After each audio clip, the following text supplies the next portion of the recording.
We're back on the Alex Jones Show. Final hour here on this Friday, November 4th, Money Bomb Marathon Special. InfoWarsMoneyBomb.com.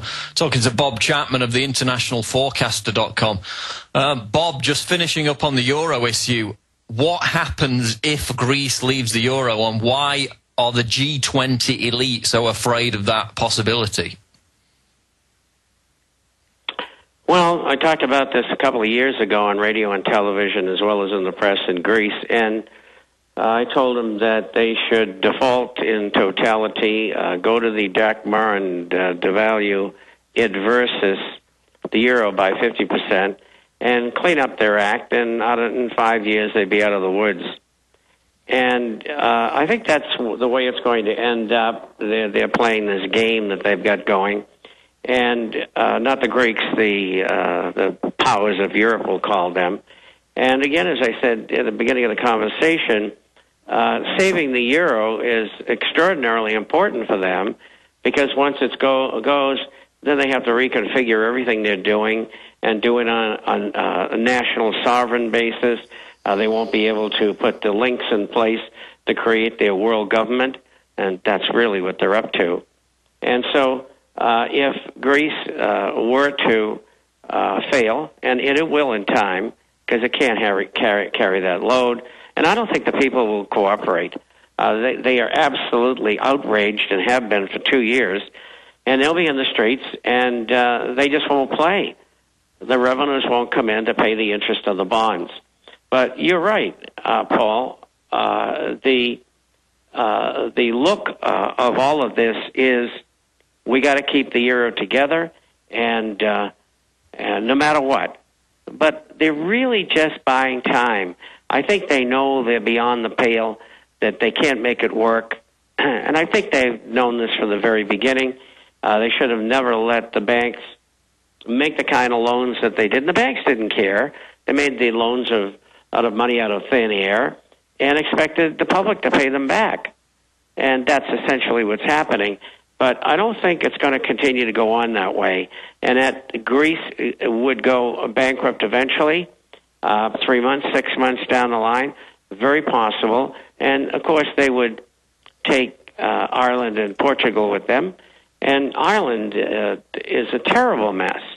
The politicians have sold their people out, and they've assumed the debts of the banks, most of the foreign banks, in Ireland, and the amount of money that they're on the hook for to pay interest on and guarantee the bonds is far beyond the capacity.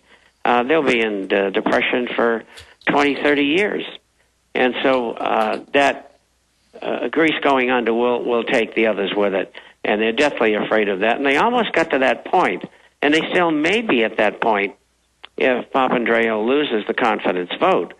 Because the next step is snap election and getting back to the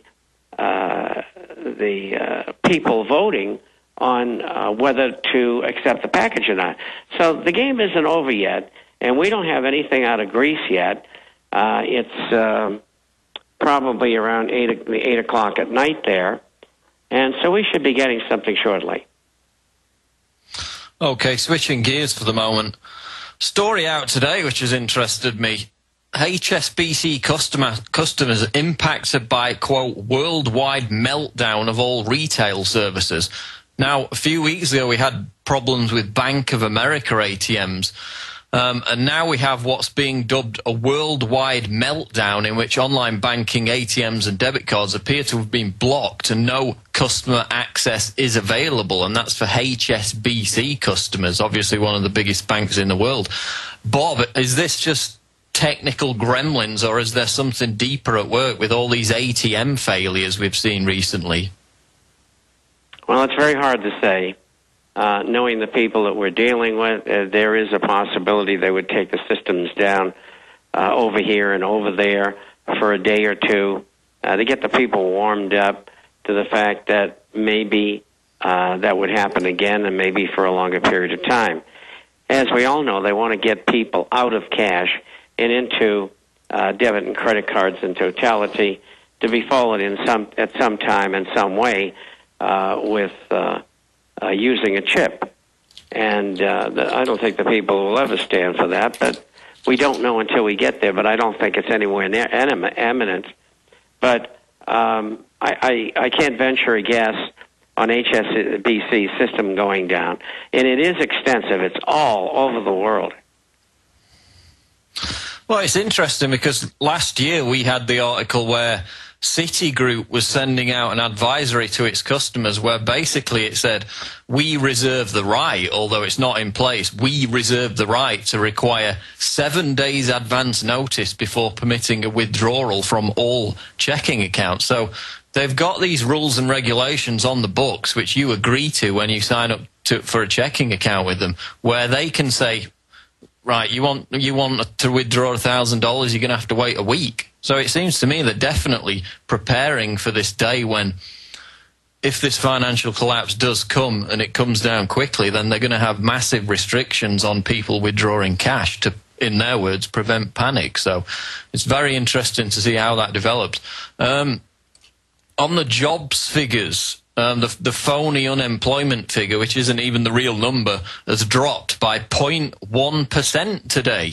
And the talking point is, quote, things are so bad, this looks good. I mean, Bob, is this 0.1% drop a cause for a big celebration? Well, of course not. And employment hasn't come down. They just Mickey Mouse their birth-death ratio figures again. And that is the birth of and the death of businesses. And government guesses at that every month and has for a long time. And it's an excuse to create jobs that were never created. And they do it all the time. And what you got to look at it as is M6. The figure you just referred to, 9%, is M3. That's short-term unemployment. You've got the others in there, 1, 2, 3, and 4, and 5, with 6 being the total, 6 including the birth-death ratio. And I don't know what today's figure is, but it was 16 and 5/8% unemployment. Now, if you remove the birth-death ratio, you get 22.6%. And so that's really where the unemployment rate is, and that's why people subscribe to my publication to see what the real number is, or John Williams, who's the best at figuring all that stuff out. And the government is not getting away with what they're doing, but on the other hand, unfortunately, everybody isn't listening to what we're telling them about this figure, 9%, that comes across on all the wire services and on the television programs, and everybody believes it because they don't know any better. And they're not expected to know any better unless they listen to programs like Alex Jones. Now, we've been talking at length on this show, certainly about the war footing that Israel, the US, and the United Kingdom have put themselves on regarding an attack on Iran within the next 12 months. We've got the article up at Prison Planet and Infowars.com right now, which is Obama tells allies US will attack Iran by fall 2012. And basically that's out of Debka file, which is an Israeli intelligence outlet, which has been proven accurate in the past. They predicted almost precisely when the Libya conflict would be wound up, when NATO would go in and attack Tripoli, and then obviously immediately after Gaddafi went on the run. So they've been proven accurate in the past, and now they're saying that immediately after NATO wound down operations on Monday in Libya, that Obama told Germany, Italy, Israel, and Saudi Arabia that if Iran does not give up its nuclear, they call it nuclear weaponization program, the only evidence that's really being presented is that it's for energy. If they don't give up that program by September 2012, because they're afraid they'll move it underground and they won't be able to bomb it out of existence, then Obama has given the green light for this invasion. Of course, we had yesterday the former Israeli intelligence chiefs out of Mossad and Shin Bet came out that they're basically leaking information about these attack plans in a bid to derail them and in an effort to bring down Netanyahu, take him out of office before he can oversee this. So we've got massive war footing. We've got anecdotal reports. Alex Jones said his cousin told him the same thing. I've seen other reports of US troops being sent to Kuwait. This is supposedly after the withdrawal from Iraq. It's about rearranging US forces in the Persian Gulf, specifically for targeting Iran. Now, Bob, I mean, if it comes to pass and that we do see this attack on Iran in the next 12 months and it escalates in the region, what's the economic impact going to be? Are we going to see another rush to safety with the gold and the dollar, or could it cause even greater problems? Well, I think the immediate effect would be on the price of oil, and that would be followed by gold and silver and commodities. The stock market would go down. I would think that the bond market, which would usually be somewhat buoyant, would probably be relatively unchanged. The U.S. government will be in the markets trying to manipulate them, as they always do now, legally. And so it'll be a hard fight for commodities, gold and silver, to move up, but they will. And they're going to try to save the Wall Street market and the bond market, which is 100 times bigger. And that won't last very long. I think they'll go down, and the yields will increase on bonds, because that's a very, very difficult event. You know, they continue to use the ability to use lightning strikes and large amounts of munitions to accomplish what they want to do. And if they do attack Iran, and they don't have Iran in a difficult position within 2 or 3 weeks, that could last for years. And maybe Russia and China might get involved. We don't know. And so, yes, they probably will do that. When they will do it, I don't know. But it's on the plate for a long time. And a lot of people have projected different date periods, and they've all been wrong, obviously. And you shouldn't do that, because you don't know. I mean, unless you work for the Mossad or the CIA.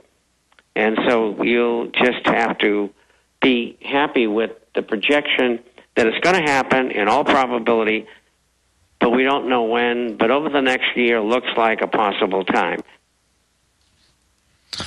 Now, I saw an interesting video earlier this week, and it got a lot of attention, and that was Peter Schiff representing the, quote, 1%. He went down to Occupy Wall Street, and he basically confronted the protesters, and he was saying, look, you know, I've got a company that employs 150 people. How many people do you employ? And he was trying to make the point to them that many of the Occupy Wall Street protesters are calling for solutions that would not target the super rich elite, but would cripple the American middle class and middle class businesses by supporting this Warren Buffett tax plan, which is also advocated by the Obama administration, which wouldn't even affect the top 1% who all hide their wealth in offshore accounts. It would affect the American middle class and real businesses that employ American people. Bob, if you could go down there to Occupy Wall Street, what would you say to these protesters who in many cases are arguing for solutions that would lead to more draconian, worse economic conditions for most American citizens than is already the case? What would you say to Occupy Wall Street? It doesn't work. And their manifesto of answers looks like it was written by Karl Marx. But that's only the segment that is running the thing. You have there's an equal amount of people now participating that are telling people who are there that doesn't work, and here's why it doesn't. And we got to get rid of the Fed Reserve, and yes, Wall Street are a bunch of criminals. I mean, we just had a company go under yesterday, and they're missing $1 billion or $1.25 billion or $700 million. And this sort of thing goes on frequently. And so, yes, there has to be changes on Wall Street. And the changes have to start with the SEC and the CFTC, the regulatory arms of the government, because they just do what the government tells them to do. And the big firms very seldom get touched. And if anything, they might get a fine and have their hands slapped.